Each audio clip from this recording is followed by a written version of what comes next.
Bueno, continuando con nuestras clases, entonces veíamos que las zonas de reserva natural, y en este caso las áreas protegidas a nivel marino, han evidenciado a lo largo de varios años que después de la creación o el establecimiento de estas áreas de reserva, generalmente generan unos efectos, ¿sí? Aquí vemos unos ejemplos de algunas zonas de reserva como en Cuba, Chile, Bahamas, en el cual luego de varios años, en este caso de establecimientos de hábitats de conservación como pastos, zonas arrecifales, playas y acantilados, se ha demostrado que ha crecido, ha aumentado la biomasa, ha aumentado, digamos, la calidad de la pesca y los elementos naturales alrededor de las áreas protegidas.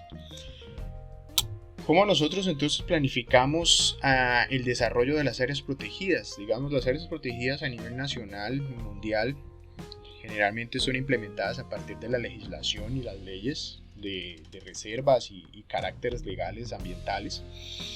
Existen entidades que se encargan de administrar las áreas protegidas. En este caso, para Colombia, el directo administrador de las áreas protegidas es la Unidad Administrativa Especial de Parques Nacionales Naturales, o la UASPEN, que es un ala del ministerio, independiente en cierta manera, pero que se encarga de controlar y manejar los parques nacionales. Entonces, para poder manejar un parque nacional, generalmente los parques tienen un plan, que se llama el plan de manejo, que es la hoja de ruta, que hace un ordenamiento de esa área protegida. Es como una especie de ordenamiento territorial, pero muy focalizado en la parte ambiental.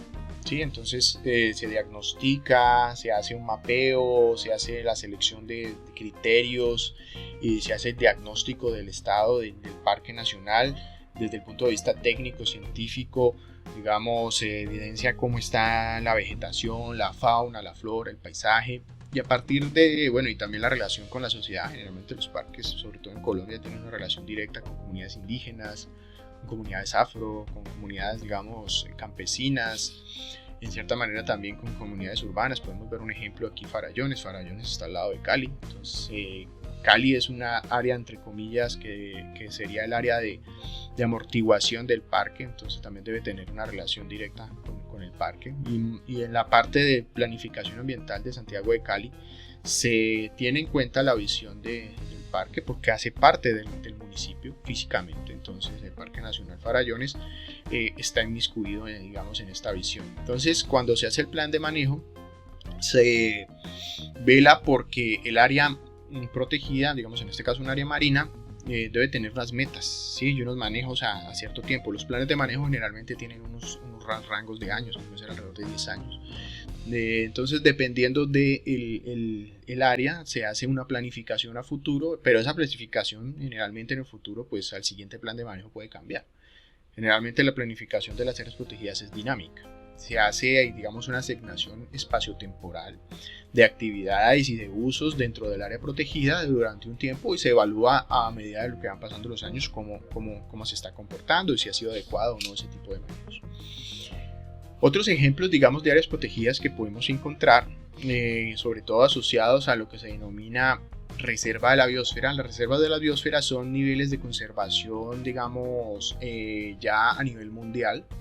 Tenemos los parques nacionales, que son los de cada país, pero cuando vamos a una zona que puede tener importancia mundial, generalmente se denomina o se crea una definición que se llama reserva de la biosfera. Aquí vemos un ejemplo de reserva de la biosfera del Banco Chinchorro en México. En este caso, las reservas, lo más común es que se ubiquen como zonas núcleo, parques nacionales o áreas de conservación de primer orden.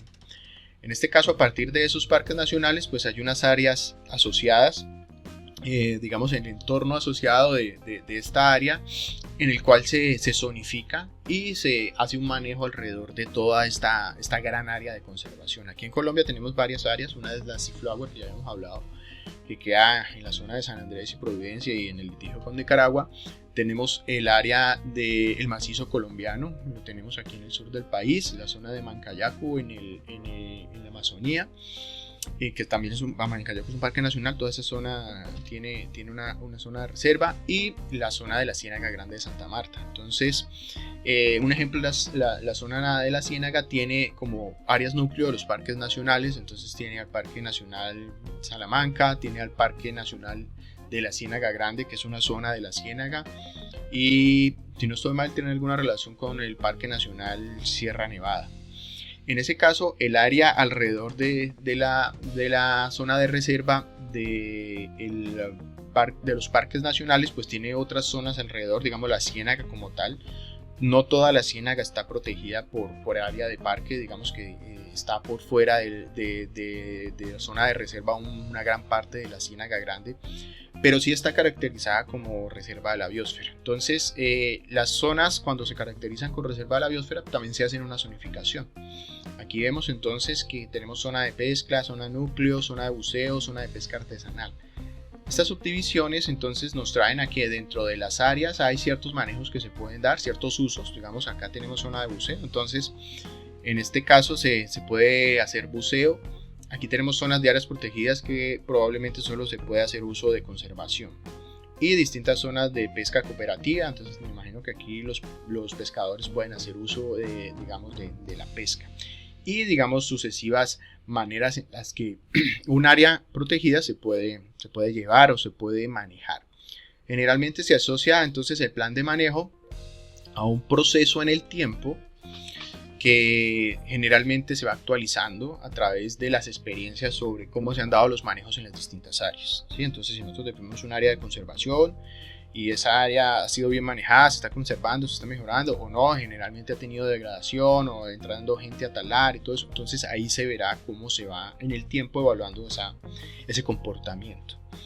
Y eso nos va a indicar las acciones a resolver y los procesos y acciones de aspectos que se van a resolver en el tiempo a través del plan de manejo. Los planes de manejo entonces siempre incluyen metas, también sobre todo porque un plan de manejo de un parque maneja un presupuesto. Hay parques que tienen mayor y menor dinero, un ejemplo sería el Parque Tayrona. El Parque Tayrona se zonifica, entonces hay zonas específicas para turismo en las que se puede manejar el turismo, realmente las zonas de playa o las zonas turísticas, hay algunas zonas donde se permiten ciertos usos como acampar, pero digamos nadar en cierta manera en zonas de la playa o hacer algún esparcimiento. Un ejemplo es el Tayrona, pero tiene otras zonas que son netamente de conservación. Y el parque tiene un presupuesto que en principio casi todos los parques de la nación reciben transferencias de la nación. Obviamente que esas transferencias son en función a las áreas protegidas, principalmente de sus áreas y del manejo y en la zona que estén. Los presupuestos de los parques no son muy grandes, realmente son muy pocos. Casi todos los parques en el país están desfinanciados. Por eso muchos de los guardaparques o guardabosques, generalmente, digamos un caso que conozco mucho, el Parque Puracé, son 71.000 hectáreas. Y esas 71.000 hectáreas hay 8 funcionarios. Entonces, de los 8 funcionarios está el director del parque, profesional del parque, y hay como 3 o 4 guardabosques. A cada guardabosque le tocaría alrededor de unas 20.000, 30.000 hectáreas. Algo que, pues, siendo real y en la práctica, pues es casi imposible que una persona pueda controlar 20.000 hectáreas. Pero, pues eso demuestra que las áreas protegidas en Colombia pues tienen desprotección entre comillas, porque no tienen el presupuesto ni mucho dinero, sobre todo cuando no son áreas que tengan, digamos, sean apetecidas mucho por el turismo. Un ejemplo sería el Parque Tayrona, que es el parque más económicamente rentable y llega muchas personas, entra mucho dinero al parque por el efecto del ecoturismo. Y en cierta manera también es negativo porque el parque a veces lo tienen que cerrar porque ya ha habido un uso muy excesivo de turistas. En ese caso, los planes de manejo entonces establecen los mecanismos para evaluar efectivamente alrededor de los años. Generalmente depende de los países, alrededor de Colombia es cada 5 años, pero dependiendo del país, los planes de manejo tienen una periodicidad. ¿Cómo funciona el plan de manejo? Pues básicamente hacemos una zonificación de un área y esa área entonces va a tener unas reglas administrativas definidas en el plan de manejo que obviamente vienen de nivel nacional dentro de las políticas de los parques nacionales y también de la legislación ambiental que define las áreas protegidas. Entonces la área protegida dentro de su propia clase, digamos esa área protegida es conservación, dentro del plan de manejo, la zonificación del parque pues va a tener unas subdivisiones en unas reglas específicas de manejo de esas distintas clases que encontramos en el parque o en las áreas protegidas. Y esas reglas entonces pues van a ir generalmente atadas a algunos ciertos instrumentos, ¿sí? Aquí vemos algunas líneas de acción que los parques, sobre todo los de Colombia, siguen, como la parte de conservación de diversidad. Entonces las estrategias serían conservación y recuperación. Hay zonas que están conservadas muy bien y que hay que mantenerlas, y hay zonas que están degradadas y que pueden estar empezando a degradarse, entonces que hay que entrar a recuperar. Lo que es promoción del desarrollo económico, sostenibilidad y recuperación de la diversidad y de la oferta ambiental. Entonces pues tenemos ordenamiento y manejo de recursos forestal, sobre todo cuando en cierta parte si hay unas comunidades indígenas o unas comunidades afro que hacen en cierta manera uso o aprovechamiento de la zona, se les puede permitir un entresaque, digamos, de madera si necesitan para subsistencia, para sobrevivencia, algún ejemplo específico, o también al término animal, si se puede dar, el ordenamiento del manejo de la fauna silvestre. Todo lo que tiene que ver con la valoración ambiental está muy asociado a esto, a que hay ciertos usos, ciertos manejos que se deben dar dentro del proceso del área protegida. También a lo que es educación y participación, sobre todo si tenemos en el área protegida personas adentro, que a veces suele suceder, es más, es muy típico en Colombia que haya conflictos, sobre todo intereses de predios y gente que tiene relación con el parque o vive ahí, o cuando se colocó el parque se genera la resolución, ya había gente adentro y entonces la gente quedó inmersa dentro del área protegida. En Colombia hay varios casos de ese tipo en el que digamos, volvemos a un ejemplo como el Parque Tayrona. El Parque Tayrona tiene posesiones de tierras dentro del Parque Tayrona que históricamente habían sido previas a el desarrollo del parque, antes de que se ejecutara el parque, y hay muchas demandas y situaciones asociadas a terrenos de digamos, propiedades privadas que alegan que el Parque Nacional es parte de ellos legalmente porque tenían títulos, sobre todo títulos con cédulas reales. Las cédulas reales son los títulos que daban en la colonia, y esos títulos legalmente actualmente pueden ser válidos porque se pueden demostrar la titularidad, digamos, anterior.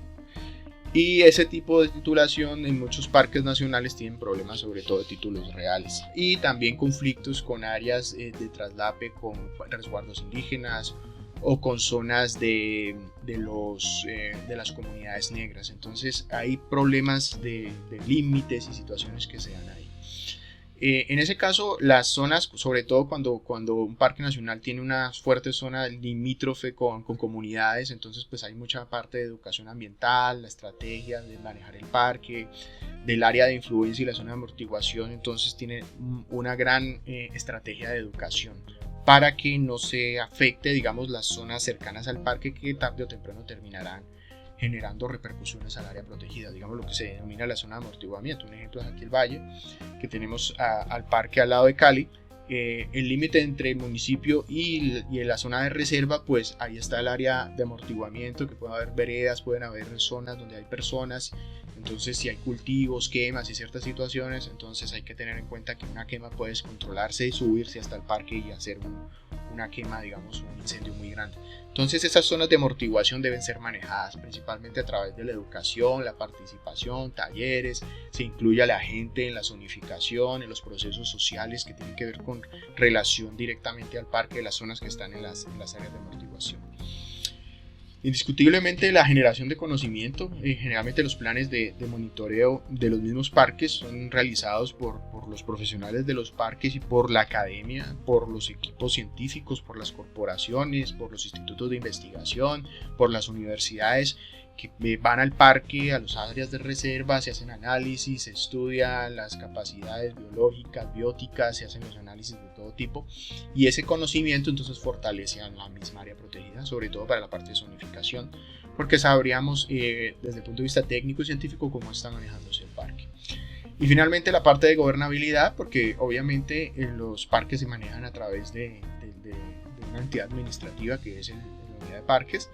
También tienen relaciones directamente con las corporaciones autónomas y con los municipios y con las entidades como la gestión del riesgo y prevención de desastres.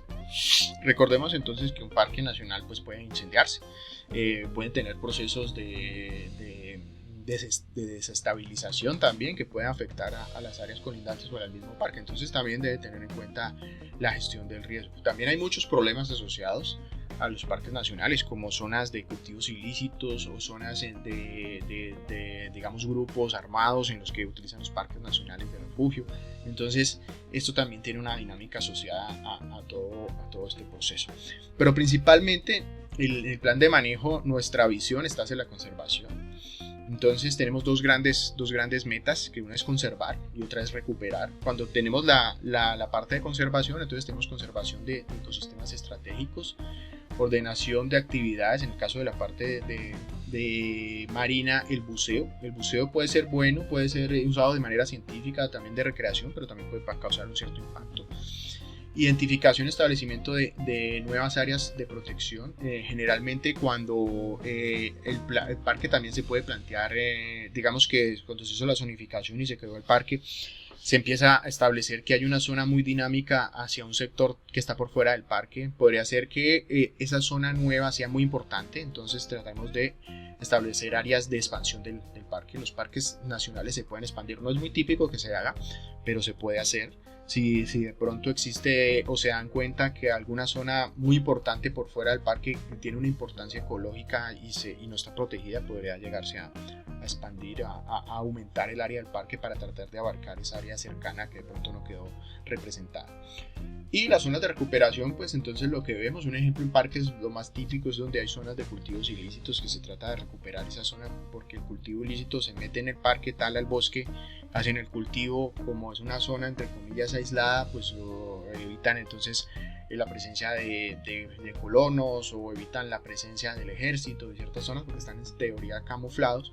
Esas áreas generan depredación, dañan el ambiente. Recordemos que los cultivos ilícitos pues entonces traen, y más si hay laboratorios, pues entonces hay procesos en donde llevan precursores químicos y estos químicos afectan el ambiente. Entonces las zonas de recuperación, en el caso, un ejemplo de estos, pero también puede haber habido algún proceso de derrumbe, algún proceso de incendio, y esas son zonas que hay que recuperar.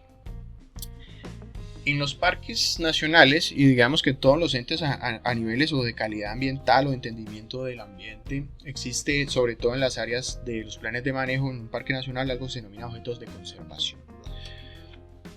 Y un ejemplo de un objeto de conservación, o sea, de los elementos de diversidad que deben ser conservados, deben ser representados, digamos, en diversidad biológica, en términos de genes, de especies, comunidades biológicas y de paisajes, que son difícilmente sustituibles, que son únicos y que están en amenaza.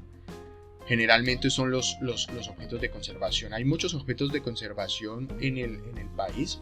Digamos, ya habíamos hablado de algunos, sobre todo de la parte ambiental marina, los ecosistemas y especies específicas que tienen, digamos, atributos distintivos que los vuelven muy importantes para ser conservados, que también son amenazados y que son de utilidad para muchas, sobre todo a nivel biológico, de las cadenas biológicas. Un ejemplo, digamos, de los ejemplos de conservación en la parte marina son los manglares y los corales. En este caso son especies que influyen en la organización de otras especies. Son, digamos, especies ancla o sombrilla, en las cuales a partir de esta especie pues se pueden anclar otras especies y se pueden soportar en esa sombra de trabajo. Entonces las especies anclas o sombrillas generalmente muy asociadas a grandes ecosistemas o a nichos ecológicos como son los manglares. A partir del manglar, entonces el manglar asienta una gran biodiversidad de otros elementos alrededor de él, igual que los corales. Entonces los corales alrededor de ellos tienen toda una dinámica, una fauna y una gran cantidad de especies que dependen de ellos. Como otras también tenemos, pues bueno, el ejemplo físico, ya el paisaje, que el paisaje es la conjugación de varios elementos. Entonces tenemos aquí una zona de área coralina. Entonces, digamos, esta zona de coral pues es un paisaje. A su vez que el coral como tal es un elemento de conservación, pero la estructura que genera el coral pues tiene un elemento asociado. Entonces tiene dinámicas de peces, tiene dinámicas bentónicas, de temperatura, de ciertas situaciones.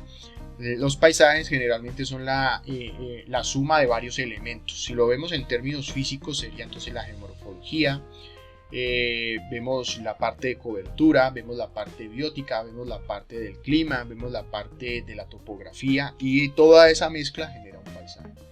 Aquí vemos una zona de pastos, entonces un pasto es un elemento de conservación. Un manglar es un elemento de conservación, pero entonces tiene una dinámica paisajística, tiene una dinámica faunística y una conjugación solo con mirarlo, solo con el paisaje como tal físico, pues entonces va a generar una estructura, digamos, que debería ser conservada.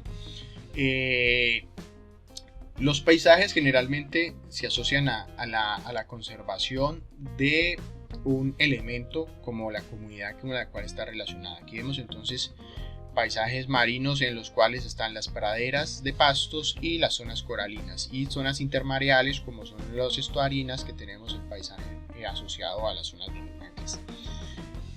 El efecto sombrilla, que yo ya les decía, las especies sombrilla, hay muchas especies que son sombrilla. Un ejemplo es el coral. Del coral dependen una gran cantidad de especies, del manglar dependen una gran cantidad de especies, ¿sí? Hay especies específicas cuya protección llevará a la protección inmediata de otras especies. Por ejemplo, el manglar. Entonces el manglar va a proteger especies de peces, va a proteger especies de anfibios, va a proteger especies de aves, va a proteger especies de moluscos, una gran cantidad de animales que dependen del ciclo y el entorno del manglar. Entonces, al depender del ciclo y entorno del manglar, pues entonces estas especies, solo con conservar una especie, entonces vamos a conservar varias. A eso se denomina especie sombrilla, cuando de una sola especie hay varios elementos que dependen de ella, y si eliminamos esta especie, pues los otros elementos se van a ver desestabilizados.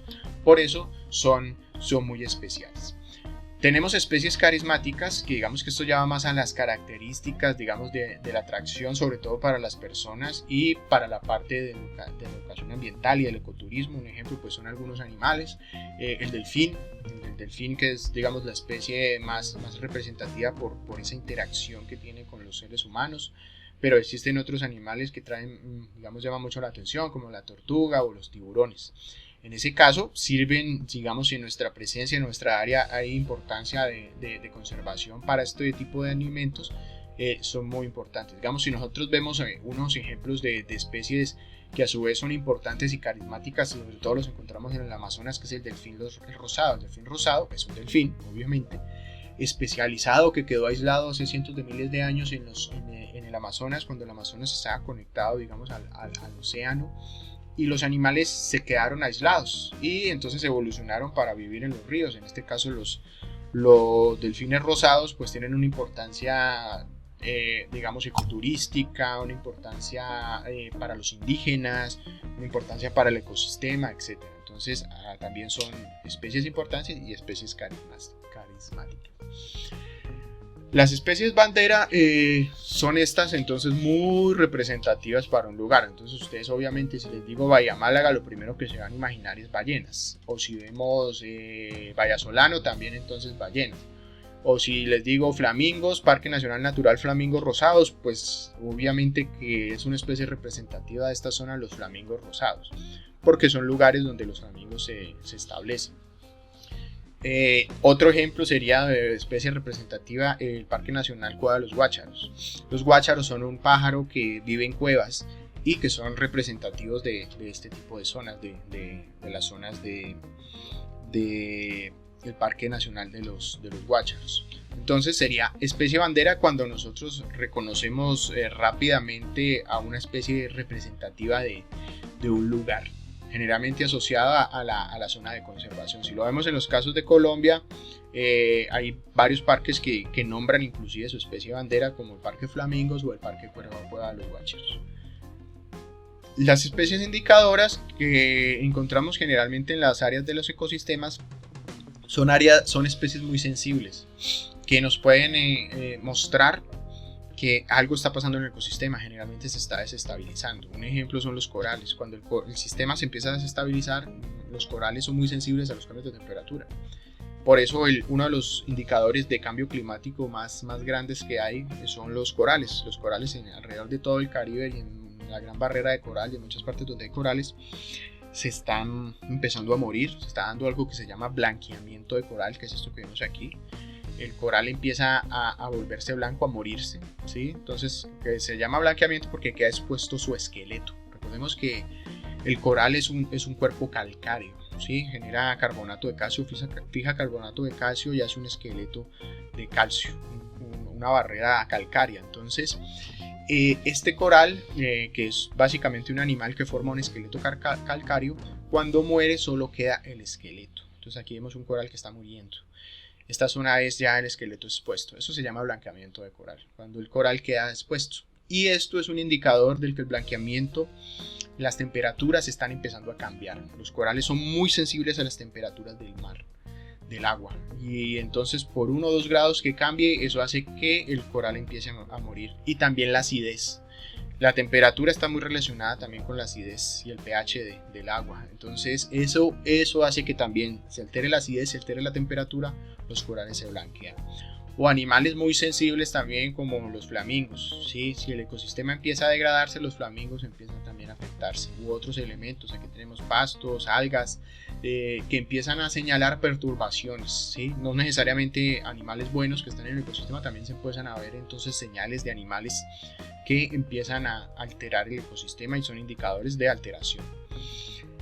Las especies vulnerables indiscutiblemente son quizá uno de los que más se utilizan en el aspecto del manejo de un área protegida, porque las especies vulnerables que las encontramos fuera y dentro, una área protegida trata de eso, de proteger a las especies vulnerables. Si en mayor medida encontramos especies vulnerables en las áreas protegidas, pues mayor cantidad de protección les vamos a dar. Sí, son aquellas que se conocen que son menos resistentes a cambios en las comunidades y requieren un manejo especial para ser mantenidas. Entonces tenemos una gran cantidad de especies. Nosotros, la UICN y los países generalmente generan lo que se denomina los libros rojos. Los libros rojos entonces son libros rojos de todas las especies. Tenemos el libro rojo de peces, de invertebrados, de mamíferos, de plantas, de todas las especies, en los cuales tenemos las alertas de las distintas especies que están para cada país, digamos, en franco decaimiento de su especie. Están siendo amenazadas, que pueden estar en menor o en mayor medida amenazados o no.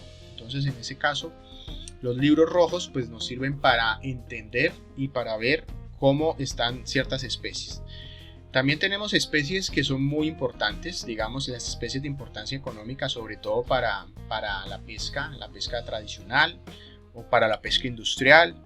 Las especies migratorias, entonces tenemos especies que migran, principalmente las aves, algunos peces y algunos, digamos, animales como las tortugas, pero las que más migran sobre todo son las aves y las ballenas o algunos mamíferos grandes como las ballenas, que viajan cientos de kilómetros, igual que las aves. Las aves generalmente migran del norte al sur y viceversa. Las tortugas marinas generalmente viajan cientos de miles de kilómetros y vuelven a la costa para hacer reproducción. Generalmente las tortugas vuelven a su lugar de nacimiento, en la playa donde nacieron, y digamos a los 10, 15, 20 años están volviendo continuamente a desovar. Por eso las zonas donde encontramos áreas de anidamiento de tortugas son importantes, porque son ciclos de reproducción que en el tiempo la tortuga que nace va a volver a ese lugar y viceversa, y seguirá yendo. Entonces, si nosotros eliminamos una zona de reproducción de tortuga, la tortuga cuando vuelva, que ya casos se han dado, las tortugas llegan a lugares donde ya la playa ha sido pavimentada o casi completamente digamos eliminada, y la tortuga llega a tratar de poner sus huevos ahí y no puede ponerlos ni a la profundidad exacta ni al lugar donde puede quedar descubierto. Entonces generalmente las tortugas, pues los huevos los matan o mueren, o la misma tortuga es atacada. En ese caso, cuando la zona terrestre, digamos de playa, y la tortuga la haya perdido. Un ejemplo podríamos ver ahorita con el taller de Tribugá, que hay ciertas zonas de playa que anidan a las tortugas, y con un posible proceso de un puerto, pues esas zonas se perderían y las tortugas no podrían llegar a la playa. Especies invasoras, ya lo habíamos hablado alrededor de una de las exposiciones. Las especies invasoras entonces son esas no nativas que llegan y generan, digamos, efectos negativos en el ecosistema, y son todos los tipos de especies que podemos encontrar, desde fauna, flora, que llegan a un lugar, y digamos también la parte biótica o abiótica, en este sentido, digamos, algunos elementos como algas que generan entonces invasión. ¿sí? Y la marea roja y otros elementos que pueden destruir o afectar el ecosistema. Y los lugares, digamos, únicos de manejo y de conservación, los sitios representativos. Aquí vemos los Galápagos. Los Galápagos pues son las islas que quedan en Ecuador, que son muy famosas y muy importantes, sobre todo por el descubrimiento de Charles Darwin de la evolución, o que al llegar a Darwin, cuando hizo, digamos, su viaje alrededor del mundo, evidenciando los elementos naturales y tratando de comprobar su teoría, él llega a las Islas Galápagos y se da cuenta que los animales de las Islas Galápagos, que algunos había visto en tierra, digamos, él estuvo en el continente americano, cuando llega a la parte de las islas se da cuenta que hay animales como las tortugas o las iguanas que eran extremadamente grandes y que eran, digamos, las mismas especies que encontraban en tierra. La diferencia es que quedaron aisladas, sin depredadores, y los animales crecieron de manera desmedida. En ese caso son sitios representativos y un lugar muy importante para la conservación, pues las Islas Galápagos, la representatividad natural que hay ahí es única. Las tortugas gigantes de las Galápagos no hay en otro lugar del mundo. Si se mueren, se acaban, pues perderíamos estos valiosos animales. O lugares de entornos físicos que también son muy, muy bonitos, que tienen formaciones específicas y que no hay en otros lugares. Digamos, aquí vemos una formación geológica única, que en este caso pues es una representatividad que deberíamos conservar. O sea, no dejar que esto tenga una roca como ser útil, esta roca para construcción, entonces que empecemos a derrumbar la montaña para sacar este material de construcción, siendo que esto es una formación natural única que debería ser conservada.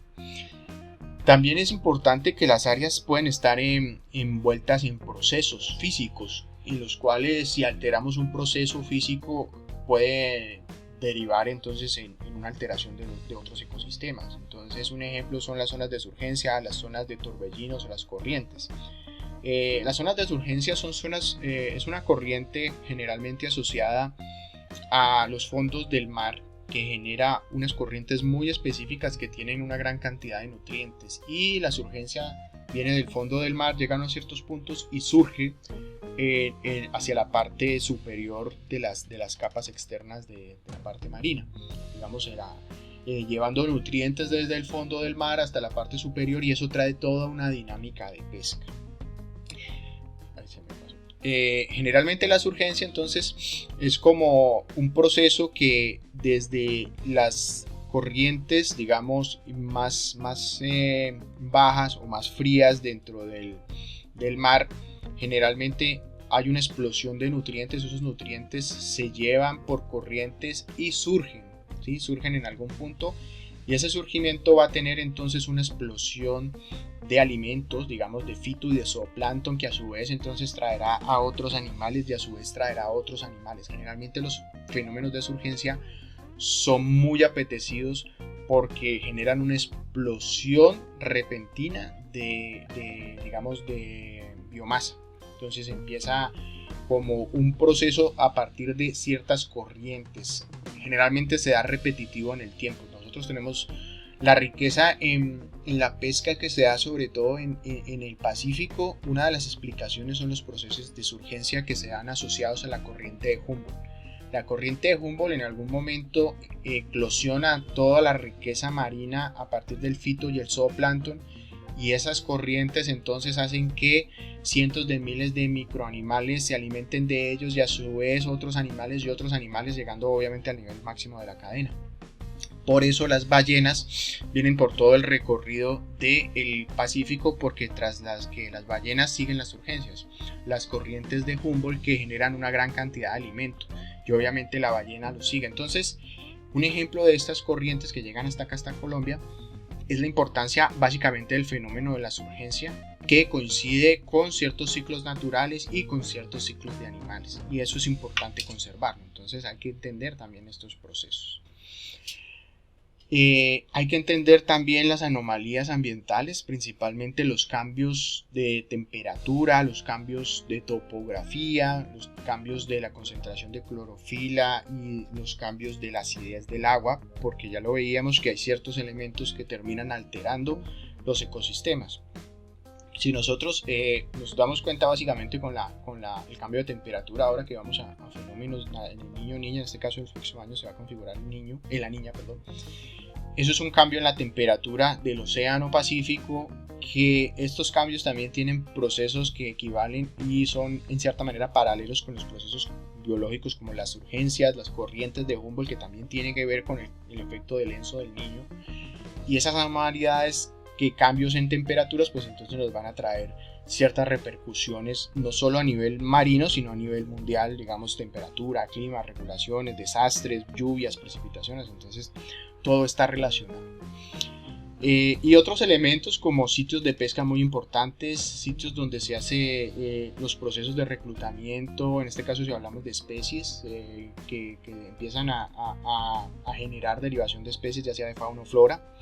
Los sitios de reproducción muy importantes, si lo hablamos aquí en el Pacífico, las ballenas se reproducen en ciertas zonas de las bahías del Pacífico, entonces son sitios importantes por las ballenas. Zonas de montañas submarinas o zonas de fumarolas submarinas, generalmente los procesos de turbidismo que se dan en el fondo marino donde hay volcanes submarinos. Esos lugares son muy importantes para la biodiversidad marina, porque en zonas profundas, digamos 1000, 2000 metros de profundidad, donde hay volcanes que están generando procesos físicos y químicos desde la emisión de gases y de sulfuros, alrededor de esas emisiones generalmente hay comunidades de especies, digamos, que se desarrollan, entonces son muy importantes para este tipo de situaciones. Y sitios que tengan una importancia social, cultural, histórica y económica. O sea, ahí un ejemplo, el Tayrona tiene una gran cantidad de todos estos tipos de usos. Sí, usos por fuera del Tayrona se pesca, en el Tayrona adentro se hace turismo, pero también se hace, digamos, ritos de los indígenas arhuacos, tiene una relación histórica en el país, ha tenido una gran cantidad de situaciones asociadas, también tuvo violencia, tuvo paramilitares dentro, o sea, una gran dinámica y eso muestra la importancia sociocultural de un lugar como estos. Y otro ejemplo de importancia sociocultural e histórica son los naufragios. En este caso nosotros tenemos en Colombia el naufragio, se considera el más grande naufragio en cantidad de oro y de recursos económicos, que fue el Galeón San José. El Galeón San José, que ya hace unos años se descubrió dónde estaba, que primero entró en un litigio grande con una empresa que se llama Sears Armada, que hace 20, 30 años se contrató a dicha empresa para tratar de evidenciar dónde se encontraba el Galeón San José. Ellos en teoría supuestamente lo habían encontrado, pero nunca dieron las coordenadas específicas, alegando que Colombia debería permitir sacárselos a ellos y ellos quedarían con el 50% del tesoro. Colombia nunca accedió a esto y nunca les dio el permiso y esta gente se fue del país. Posteriormente, hace unos años, Colombia empezó otro proceso de la identificación y extracción del Galeón San José desde el gobierno Santos. El Galeón San José se identificó dónde estaba. Esta empresa, Sears Armada, demandó a Colombia porque supuestamente ellos ya lo habían encontrado.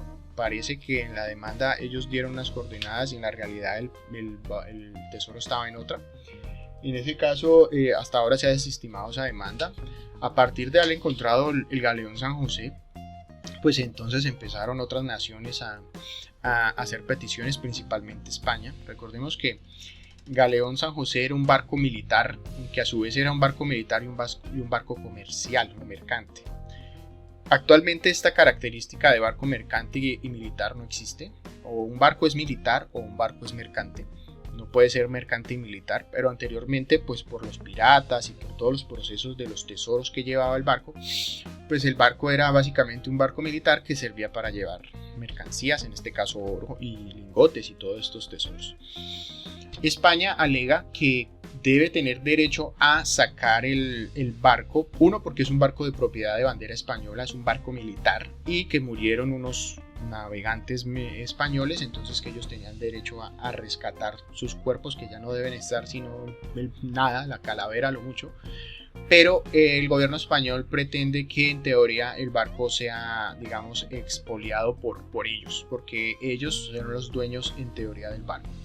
También se sumó a este reclamo países como Ecuador, Perú, Bolivia, alegando que el oro, generalmente el oro que se exportaba por Cartagena, venía de las reservas de Cerro Rico de Potosí, que queda en Bolivia, de algunas otras minas de plata y oro del Perú, y Ecuador también como que se estaba montando en el carro.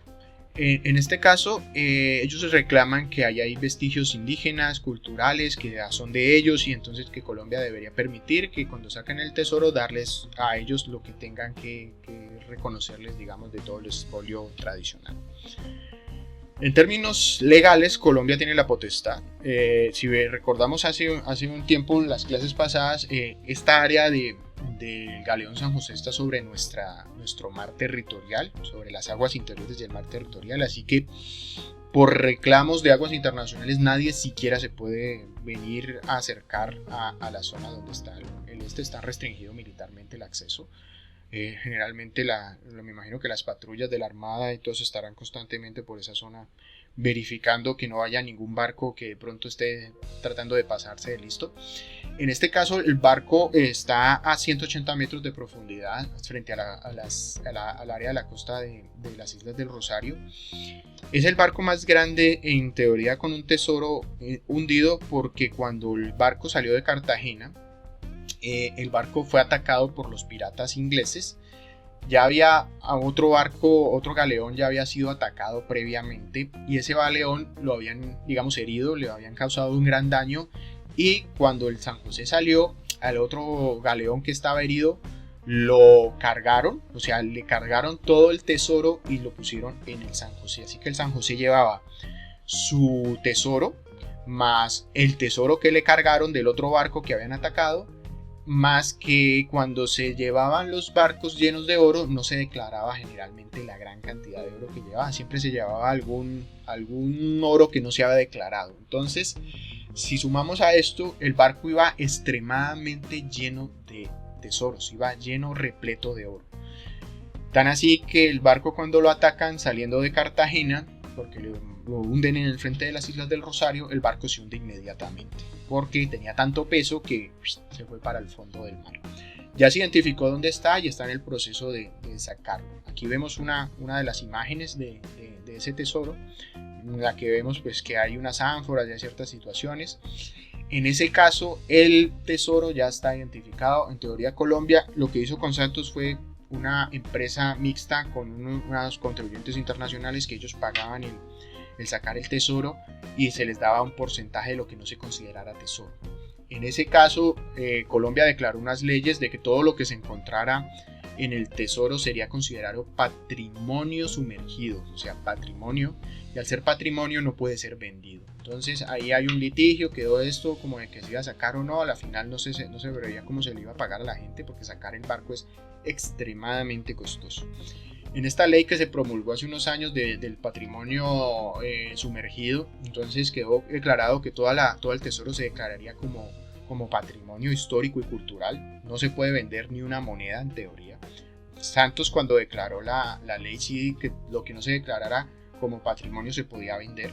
En este caso parece que todo se va a declarar como tesoro y no se podrá vender nada. Se plantea entonces hacer un museo en Cartagena y exponer el área del barco del Galeón San José en un museo, y que digamos, obviamente Cartagena ya siendo un lugar turístico, pues con este, digamos, nuevo centro de atracción que sería el tesoro del San José, pues sería algo extremadamente más turístico. Y me imagino que a partir del desarrollo de este museo se dedicará un cierto dinero o un porcentaje a pagar el proceso de extracción del galeón, que eso parece que es lo que se está planteando que sea más viable, para evitar que se venda el tesoro y se reparta, digamos, en partes. Sin embargo, entonces las clasificaciones de acuerdo a datos biológicos a escalas grandes a nivel marino es imposible. Recordemos que el trabajo a nivel marino no es tan sencillo como en la tierra, que nosotros, para analizar un área protegida, para declarar y clasificar y entender El trabajo de campo en la parte terrestre es mucho más sencillo. Yo voy a ver los pájaros, pues entonces me voy con un sistema, unos binoculares, algún experto, y me pongo en el área protegida a evidenciar los sonidos, a ver los pájaros. Voy con un geólogo, entonces veo la parte geológica, o con un botánico. Pero en la parte marina la dinámica es mucho más compleja, es muy costoso hacer investigación marina.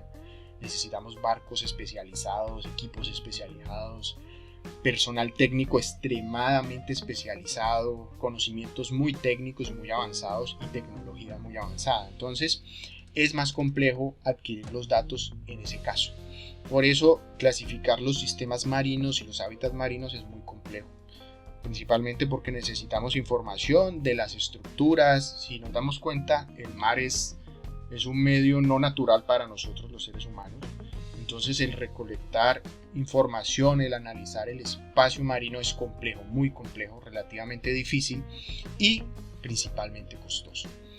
En ese caso, cuando nosotros hacemos información o análisis, pues básicamente una de las entradas principales, y quizás la más importante, que ahí es donde desde geografía, por lo menos en el caso que yo he trabajado mucho, es la parte topográfica, la parte oceanográfica, en la que se utilizan sistemas para hacer levantamientos de el fondo marino. Entonces ya hemos hablado mucho alrededor de esto en otras clases, sobre todo los temas de el fondo a partir del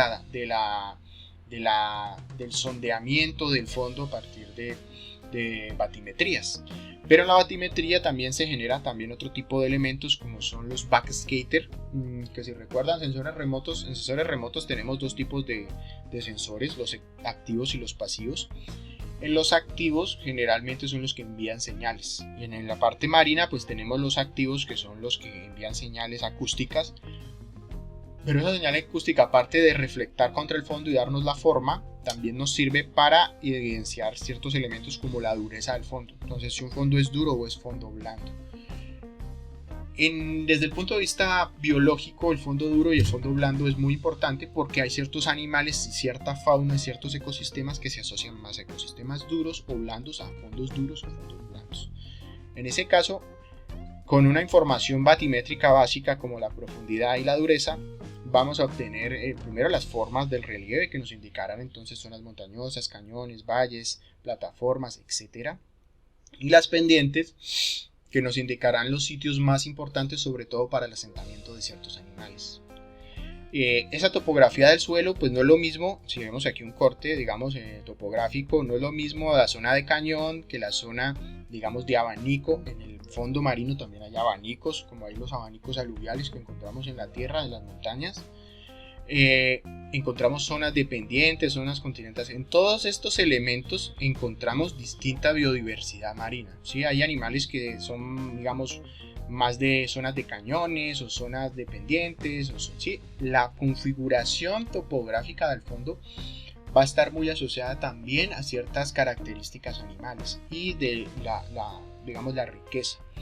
En ese caso, la geomorfología del fondo es el primer elemento de forma que utilizamos para entender el paisaje y entender entonces que hay ciertos lugares que tienen una riqueza mayor o menor en cierta medida de distintos animales.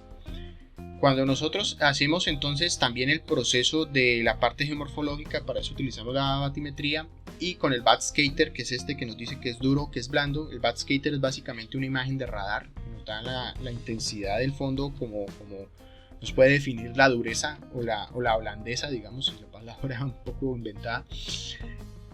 Cuando se hace entonces otro tipo de trabajo, digamos desde el punto de vista geológico, geofísico, con el barco, aparte se lanza lo que se llaman dragas, y la draga es como una pala que se tira por gravedad, llega hasta el fondo, se abre y recoge una muestra de sedimento, y ese sedimento se sube. Generalmente esas muestras se hacen alrededor de muchos lugares, que se llama cores. También cores son cuando se lanza un sistema para taladrar y se taladra el fondo y se saca entonces una muestra lineal del fondo. En ese caso así se pueden definir las muestras biológicas, las muestras geológicas, perdón, como los sedimentos, ¿sí? Se puede entonces después a definir lo que son las fases sedimentarias, todos los tipos de arenas y lodos que encontramos en la zona marina. Como estamos en un sistema acuoso, pues el fondo es duro, pero está, o duro o blando, pero está inmerso dentro de un sistema acuoso. Aquí va a estar entonces, ya sea arenas o lodos, es lo que vamos a encontrar. El sistema va a estar saturado por el agua. Las corrientes marinas son muy importantes entonces a la hora de entender la parte marina. Aquí vemos la corriente del Perú, que está asociada principalmente a la corriente de Humboldt, ¿sí? Entonces esto ya lo hemos visto sobre todo en la parte física, pero las corrientes son muy importantes para entender las dinámicas en nuestras áreas protegidas marinas, sobre todo aquí en el Pacífico, porque vemos que muchas de la corriente del Perú o la corriente, digamos, del Humboldt es la que influye en los procesos marinos y costeros en la zona del Pacífico. Cuando ya tenemos nuestros datos físicos, geomorfología, batimetría, la parte biológica, corrientes, todo, entonces nosotros llegamos a hacer el mapeamiento de los ambientes marinos, generalmente los paisajes. Así como hacemos paisajes de tierra, también hacemos paisajes a nivel marino. Y ese paisaje pues es una mezcla de varias cosas, ¿no? Las masas de agua, la temperatura, la salinidad, la profundidad, las corrientes, el sustrato, los hábitats, la distribución de peces, mamíferos, todo. Y entonces podemos zonificar el mar mezclando todas esas características para tener paisajes. Recordemos que el paisaje, una unidad de paisaje, cuando lo hablamos desde el punto de vista fisiográfico, físico, o si lo hablamos a nivel marino, es cuando conjugamos varias características y esas varias características mezcladas especialmente me van a dar un área. ¿Sí? Entonces esto es un paisaje, esto es otro paisaje y así sucesivamente. Generalmente un paisaje puede ser repetitivo, que yo puedo tener un paisaje que tenga la misma temperatura, la misma salinidad, la misma profundidad, el mismo sustrato, y lo podemos encontrar de pronto acá. Entonces este paisaje va a ser repetitivo y entonces será común en que las zonas que encontramos esta misma clase de paisaje pues va en teoría a tener probablemente los mismos animales o los mismos comportamientos desde el punto de vista biológico, geomorfológico, etc. Cuando nosotros definimos a niveles, digamos, macro, ya no de paisajes, son a niveles muy detallados, locales, podemos hacerlo a nivel general de los ecosistemas del país, pero nosotros, digamos, a nivel general de Colombia tenemos las ecorregiones, en el cual, pues, las ecorregiones son, como lo dice la palabra, una región que tiene un enfoque desde el punto de vista ecológico. Entonces Colombia tenemos unas divisiones desde el punto de vista de ecorregión que tiene que ver más con las relaciones de las provincias geográficas, biogeográficas. Si lo vemos en la Tierra, Colombia tiene nuestras grandes regiones naturales, ¿no? Entonces tenemos Andes, Pacífico, Caribe, la Amazonia, Orinoquia. Entonces esos son como unas ecorregiones gigantes. A nivel marino, pues una costera, pues nosotros también tenemos unas ecorregiones, ¿sí? Aquí las vemos que en cierta manera cuando nos vemos representados hacia atrás en las áreas de representación para el manejo en Colombia se utilizan estas, ¿sí? Aquí vemos la Guajira, vemos el Tayrona, vemos digamos la zona de la sierra, la Ciénaga Grande. En algunas se utilizan para poder hacer la zonificación de las unidades ambientales costeras, pero en otras, digamos, inclusive toman 2 o 3 ecorregiones. Entonces las ecorregiones son subdivisiones desde el punto de vista ecológico, ¿sí? Más que todo ecológico, no tanto físico, más ecológico. Puede tener en conciencia un momento de la parte física, pero prima principalmente la parte ecológica. Y si lo vemos a nivel del Pacífico, pues entonces las ecorregiones son 1, 2, 3, 4, 5, 6. Recordemos que en el Pacífico tenemos las unidades ambientales costeras son 4. Básicamente, digamos acá la de Panamá y Baudó son una, tenemos Autochocó y la zona del Baudó, la de Buenaventura y el Naya, que sería el Valle del Cauca, estaríamos mezclando 2 ecorregiones y así sucesivamente. Malpelo y digamos el Pacífico como tal. En este caso aquí nos aparecen alrededor de 1, 2, 3, 4, 5, 6, 7, 8 y 9 contando con Pacífico y con Malpelo como ecorregión aparte. Este ejemplo es porque las ecorregiones tienen que ver mucho con la biodiversidad principalmente animal, no tanto física. Puede coincidir en cierta manera con la parte física, relieves, fondos, pero más que todo hacia la parte biológica. Si nosotros vemos entonces nuestras representaciones desde el punto de vista físico, ya ahora sí abarcando la forma y la geoforma, como lo vemos aquí, y yo les decía algo referente a por qué la Sierra Nevada es tan importante. Es la montaña litoral más alta del mundo, ¿sí? Si nos damos cuenta, aquí tenemos nieves perpetuas, seguimos descendiendo, llegamos a el límite, digamos, costero, y aquí tenemos el cañón de la Aguja, seguimos directamente hasta 2000 metros de profundidad. Entonces, menos 2000 y 5800 metros. En ningún lugar de la Tierra encontramos una representación tan grande de ecosistemas en una distancia tan corta, ¿sí? Acá habrán, ponle 70 kilómetros o 50 kilómetros. Si vemos en otro lugar del mundo es imposible encontrar eso. Digamos que para llegar a las nieves perpetuas aquí necesitaríamos 150, 200 kilómetros, 300 kilómetros para poder tener esta misma representatividad. Si hablamos de términos de conexión ecosistémica, esto es una conexión ecosistémica grandísima. Esta zona es extremadamente importante por esto. Si vemos a nivel marino, entonces vemos nuestra plataforma. Aquí está exagerado, obviamente, el nivel de exageración tridimensional del terreno, pero nos sirve para entender la representatividad de los ecosistemas. Tenemos unas zonas obviamente muy representativas en el Caribe, muy representativas en el Pacífico. El Pacífico es mucho más profundo que el Caribe.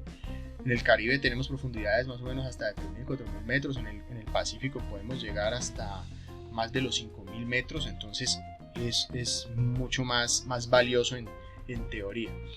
Aquí vemos entonces la representatividad en profundidades, ¿sí? Si nos damos cuenta, el Pacífico, estas zonas de subducción de la placa del Pacífico contra la placa andina o la placa de Nazca, nos da esas profundidades tan grandes. Si lo vemos en términos de sustratos, pues los sustratos nos van a subdividir ciertas clases también, ¿no? A niveles generales. ¿Por qué dirán? Pero todo el Pacífico no es así. Es que el problema es que no nos conocemos. Nuestro sustrato, para que se den cuenta la falta de información que tiene Colombia y el mundo en general, pero sobre todo Colombia, esta información cerca del sustrato es casi toda el área de la zona costera, ¿sí? 10, 20, 15 millas náuticas a lo mucho. Más allá no tenemos información. Y en la zona de las islas, pues lo que es alrededor de las islas. Pero todo nuestro Pacífico y todo nuestro Caribe es desconocido a nivel de sustrato. No sabemos qué sustrato tenemos. Se prevé o se creería más o menos qué tipo de sustrato, pero no estamos seguros, porque para eso toca hacer muestras con un barco oceanográfico de alrededor de todo el Caribe y de todo el Pacífico para poder generar el mapa de sustrato realmente. En cuanto a los climas, porque ustedes dirán, ¿cómo así, profe? Clima. Sí, clima, porque en la parte marina nosotros tenemos distintos climas. Tenemos distintas profundidades, distintas temperaturas, y las temperaturas, las profundidades y el relieve nos van a dar climas asociados a ciertas variabilidades de las temperaturas. Y finalmente, pues los sistemas de información geográfica, que son lo que más utilizamos para poder entender entonces el trabajo alrededor, no solo de las áreas protegidas. Ustedes en cualquier trabajo que tenga que ver con la parte ambiental van a encontrar siempre trabajo con sistemas de información geográfica. Si vamos a abordar áreas protegidas, todos los parques de Colombia tienen un sistema de información geográfica, porque tienen la base para hacer el plan de manejo. Las áreas marinas protegidas también tienen obviamente su sistema de información geográfica, y los institutos y todos los centros que trabajen con la parte marina y costera trabajan con sistemas de información geográfica, porque si acabamos de darnos cuenta en esta presentación, muchos de los enfoques son territoriales y hay que entender el proceso físico para poder asociar a toda, digamos, la representatividad, los análisis, los entendimientos se dan principalmente alrededor del trabajo con la cartografía. Entonces, en este caso, los SIG son un elemento importante que nos muestra cómo poder entender y representar y analizar el espacio a nivel de los ecosistemas. Listo, chicos, muchísimas